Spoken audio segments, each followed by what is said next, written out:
Welcome to We Are Not Here to Tick a Box with David Kane and Debbie Hayes. Episode 17, Facing Your Fears. So welcome to this week's episode of the We Are Not Here to Tick a Box podcast. Of course, last week we were talking about working together, and me and Debbie reflected on this. Why would people not want to work together? What would be the thing that holds people back? And the word fear materialized, and we've gone straight in at the deep end this week. So Debbie, let's talk about that fear in business and how it can be damaging. I think we've got to look at what are people fearful of, and I can almost hear a whole ring of clients and previous clients that would, if I asked them that question, like the bombardment of different answers that they'd perhaps give me to that. And I think the first thing that I can hear, almost it is like at the high end of the list, is, but we're too busy to do that. We haven't got time to work together. I'm busy on my own stuff. It's one of the classic things that I can hear really ringing through. Again, then there's that another one would be around almost like there's a fear of talking to other people or other teams. So there isn't a sort of sense of, transparency and equality there, as if these other people are on pedestals somewhere. Yeah. So there's a little bit of, people shrink back and but fear, if we're fearful, that can sort of entangle us and keep us very stuck. So we've got to look beyond that, haven't we? And if we can disentangle ourselves from fear and go, okay, fear wasn't in play, fear wasn't there, what would I then do? Yeah. What are the things you see immediately from that? What do you think are the reasons why people don't work together? I think immediately what comes to mind is a couple of things. The first one is an internal thing. We've talked about listening cultures in previous podcasts. Having open and transparent lines of communication. We spoke about that, and if the organisation isn't built that way, then it will limit the confidence of its colleagues, and sometimes it's the fear of their place. Again, we talked in a previous episode around fresh eyes. How encouraged are people to share best practice? Is it a top down? Is it a bottom up? Or is there no direction? It's just we're all in the sky. I don't know. And I think if you've got a really open and honest culture that rewards communication, that you have like quality circles, so that we've spoke about when strategies are being put together. Who's on that quality? So who's in that quality circle? Is it a blend of different roles, different ideas? Do you change the attendee lists? Do you encourage people to be involved in something that's actually bigger than perhaps their own level of responsibility? And I think that can create, so again, an internal thing, that internal barrier of who's going to want to listen to me, or maybe I've not got that to the outside world. I've not got the business acumen to contribute an effective vision for the future, and that holds them back, when actually everybody's got a contribution. Everybody, we spoke about that at Fresh Eyes. I think that you can get some fantastic ideas, especially from new colleagues. And then I think the biggest one, without doubt, and this is an absolute, businesses compete with each other. Whether you work for Aldi, whether you work for, I don't know, Costco, whether you work for a large insurance firm, each branch will be put on a leaderboard with other branches. The one who sits at the top wants to stay there. And for me, they're praised for being there. And there's nothing wrong with that, So we've got to be careful here. success is a good thing. You know, people who do things right should be celebrated, but only to a point. You know, we've spoke about other institutions privately where, you know, leaderboards actually, you know, I'm a massive mental health advocate now. Yeah. Leaderboards do terrible things for mental health. You know, if I'm constantly seeing myself at the bottom, you know, if I'm constantly being told I'm no good, that ain't going to help me. So, but it's disencouraging, isn't it? It's yeah, and again, you know, I've actually tripped up onto something there. You know, if you're in one of those, if you're in that position, then the fear of failure can have a massive impact on your ability to contribute, because now you go into survival mode, and survival mode is very damaging. But I think, you know, going back to that middle point, I think, you know, leaderboards, I think a lot of people, whether this is inbuilt in us, I don't know, but I think there's a lot of people who, if they're sitting at the top, the best way of staying there is to hold on to my onions. And that can be, I don't know where the onions came from there, but you know, but that's what I'm going to do. I'm going to, these onions are mine. I'm going to keep hold of them because that's giving me a competitive advantage. But actually, what that's doing from a larger perspective is damaging. So, in the last couple of episodes, we've talked about working together.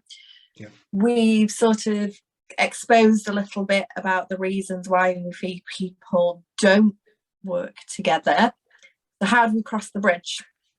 How do we help people that are in that position and recognize them in that position? How would we then get them to that place of being able to work together?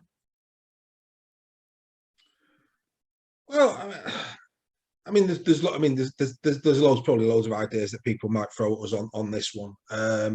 I've always liked. I mean, one of the things that were introduced in the company that I worked for, which I really liked, was the ability for peers to nominate peers when they see a job being well done. I think, and I'm a great believer in this, that actually, if praise comes from the side and not above, or if praise comes from below and not above, it's far more important than if it comes from above. I think when you've got a colleague that's on your arm and they recognise in you quality of performance, quality of attitude, whatever it may be, that type of framework is really good for developing a good organisational culture.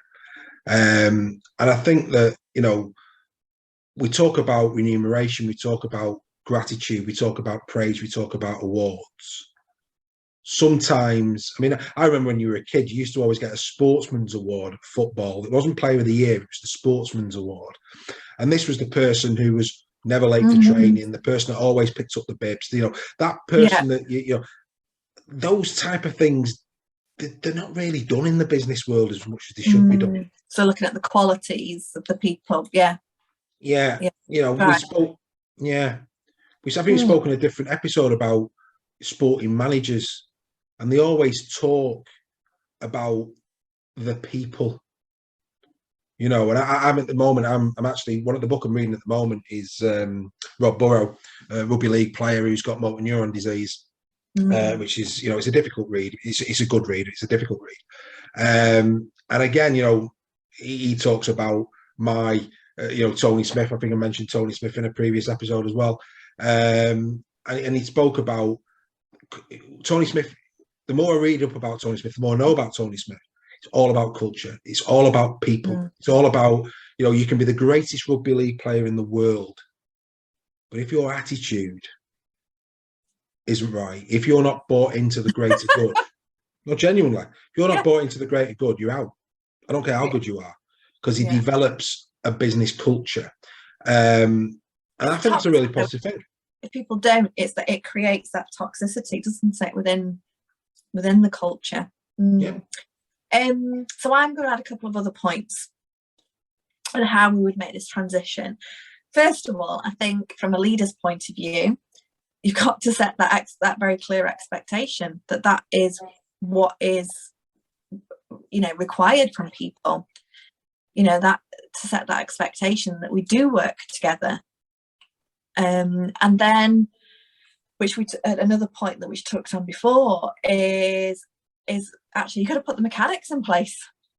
So as much as you've got the aspiration, you set it as a clear expectation, then you've got to put the mechanics in place to actually make this happen. So how do people then work together and actually set that in place? Because otherwise, if we don't live and breathe it, as I like to say, then it's just all theory, isn't it? And it's not actually going to happen. So I think if you sort of looked at those 2 points of, you know, okay, we want to set that as the aspiration, the expectation that needs to happen, but then where can we create that? Where can we put the mechanics in place that allows this working together to actually happen? Yeah. Make it tangible. Set that as that sort of, like you say, that sort of best practice principle, and put the best practice into place and review it. You know, evaluate that. Well, as I do, you know, as you're talking, I'm sitting here and I'm going, right, okay, I'm gonna let me mind wander on that. And here's an interesting concept. Go on. Okay?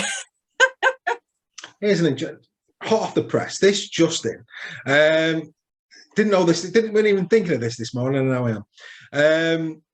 So whatever budget is going to be set, or whatever budget was set for 2022. Mm-hmm. Regardless of market share, regardless of how a department is done, I guarantee that most departments this year, you know, I'd say let's come out of COVID for a minute. Normal trading conditions, no real fluctuation in the market expected the following year. I guarantee most businesses would give a stretch for the next year for each department. So we then become focused again at our own individual piece of the jigsaw. However, if I'm operating at industry-leading market share, if I've got a great culture, if my attrition is low, I've got a happy, vibrant workforce, the growth isn't in my business. The growth is in the business in the Southeast or the Southwest. So actually, by saying this year that your bonus, a proportion of your bonus will be based on your site, but actually the rest of it is going to be based on this or these businesses improving by 10%. Mm-hmm. I have now got a vested interest to proportion X amount of hours a week into helping other colleagues in other parts of the business to achieve their capability. And the only way I'm going to be able to do that is through time, through sharing best practice, through sharing those little nuggets, you know, take the fear away. You know, we can't hold on to these nuggets anymore, because the only way I'm going to be able to add value to this other side that now I've got a vested interest in, and it's a shame it's got to be money, but that's what makes the world go round. Is that so you're asking people to move beyond from looking at their individual jigsaw piece to looking at the whole puzzle, and enticing the best minds in their business to focus on that opportunity. Because you think about it, the ones who are doing really, really well probably have the most to give in terms of knowledge, expertise, etc., etc. So by giving them, and look, it doesn't necessarily have to be in the remuneration. It could just be a side project where you say, right, in the same way that football teams get told that if you win the FA Cup this year, over and above your salary, we're going to split £2 million among you. Wouldn't that be nice?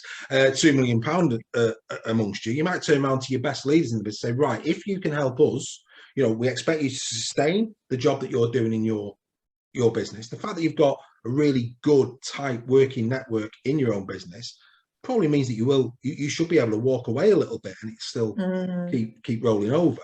But you might turn around to those leaders and say, right, you know, we're going to divvy up 50 grand between you 5 at the end of the year if you can help us to improve X and Y by X amount with your knowledge, because that's the true opportunity that we have got for this year. Your department, your business, it's great what you're doing. Yes, you can have your rewards. Yes, you can have your remuneration. We're not saying that what you're doing isn't valuable. It is. Just keep it going for us. However, as a company, our biggest opportunity for growth, for development, whether that be people, whether that be output, whatever, is here. We're going to put a pot of money together, and if you can help this department to achieve X, which we all believe it is capable of doing and can do, we will divvy this up around you. All of a sudden now, the shackles are off. All the best practice starts coming. Everybody's invested in what the true opportunity is, the real focus is, and away we go. I do this for a living. It just came into my head. I don't know. I was going to add one point to that though. Go for it. Ironically, and I get what you're saying about the financial reward, but a lot of the time when I do motivational mapping, the biggest motivator for people is contribution, is making a difference. And so even where that financial reward isn't possible within a company, giving the people the ability to contribute is really what motivates them.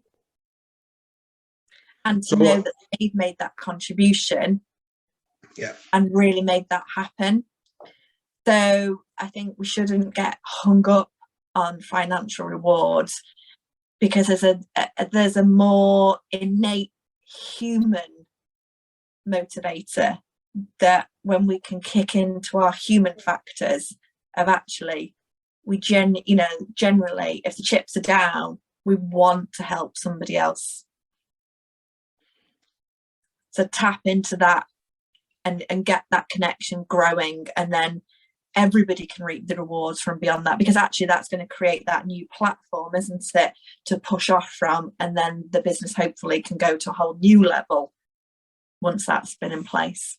It's saying episode 1, you slap me hand every now and again, but no, but you're right, because actually as you're talking there, it could be linked to development, so colleague development, in terms of, look, you are the 5 aspiring to the next position. You're this pool of people that's ready for the next. We need your help into where. So actually, you're right.